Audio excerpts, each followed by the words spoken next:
Hey guys, Cam here from PhoneDog.com, and I have 4 of the phones with the best cameras on the market, or at least some of the best cameras on the market right here. And I'm going to be doing a comparison showing off the advantages and disadvantages to having all 4 of them, or each of the 4 of them. But before I do, I wanted to introduce you to Action Cam. I'm not talking about my Daredevil clone here.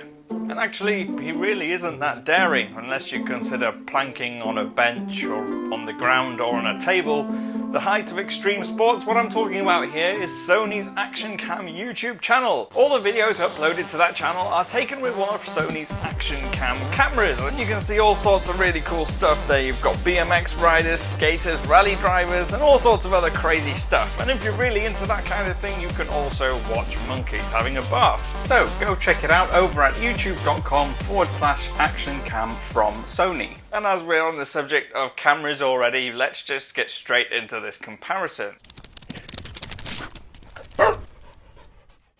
So we're quickly going to run through the specs of each phone first, just so you've got a quick overview. Now, the iPhone 5S features an 8 megapixel sensor. It's capable of recording full HD video, and it comes along with a dual tone flash. The Xperia Z2 has a 20.7 megapixel sensor that's slightly bigger and can record 4K video. The LG G3 has a 13 megapixel 1/3 inch sensor and also can record 4K video and has laser guided autofocus. And the 20 megapixel PureView camera on the Nokia almost needs no introduction with its Carl Zeiss lens.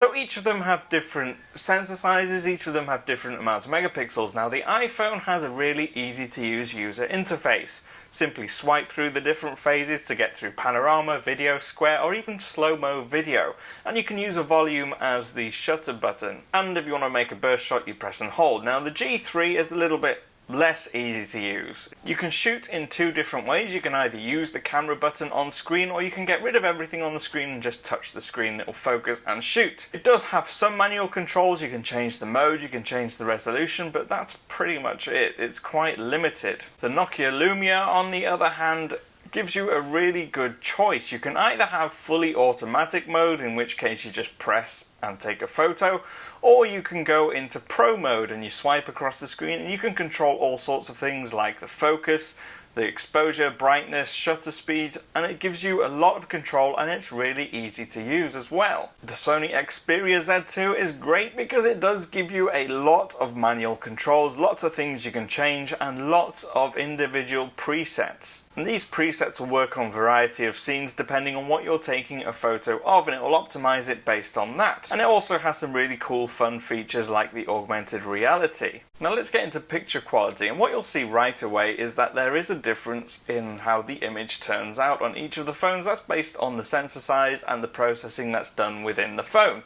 And what you'll see most of the time, especially in good light, is that the Lumia 930 creates some fantastic shots that give you the best color, the best contrast, the best sharpness.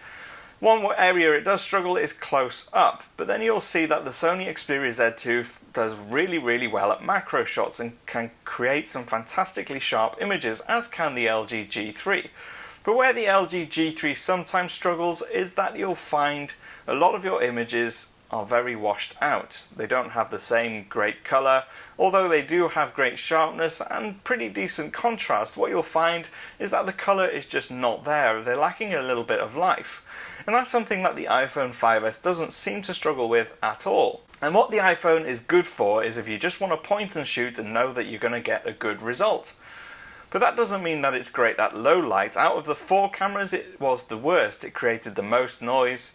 Although you could still get some good detail, it didn't do as well as the others. And again, the LG G3 overexposed and created a really washed out image, whereas the Lumia 930 was the best of the lot again.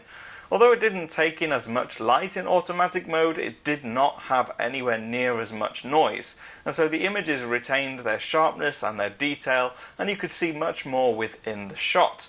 Although you can manually change that to boost the light if you want to. So what you'll see then is that 3 of these cameras are capable of creating really nice images. Actually, all 4 of them can in certain instances. But in still photography, the one that really shines out for me was the Lumia 930. But then we get onto video. The iPhone 5S can create some good video when you're changing focus.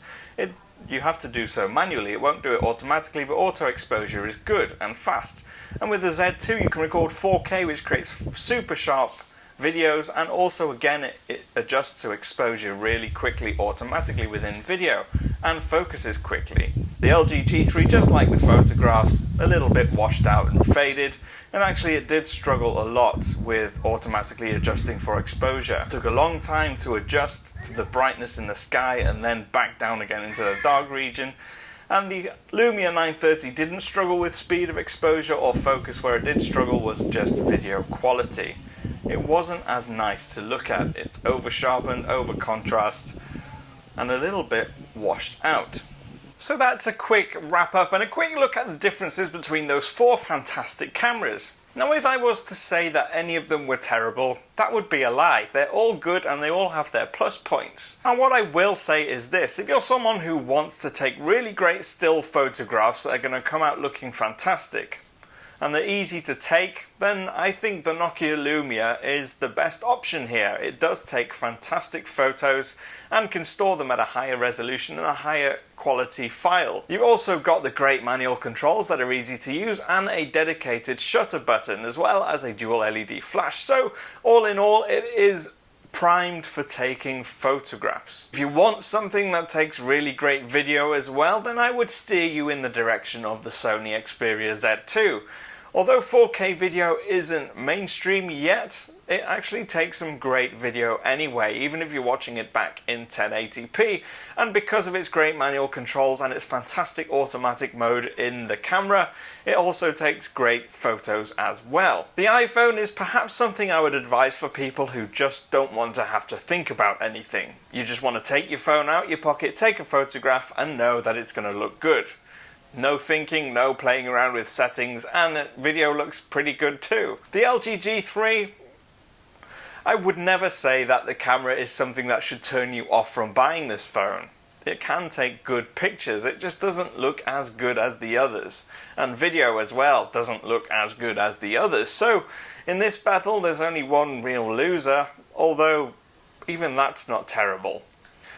Anyway, I've been Cam. I hope that's been helpful for you. You can get me on Twitter. I'm at phonedog_Cam. If you have any other questions, feel free to get in touch. I will see you again soon.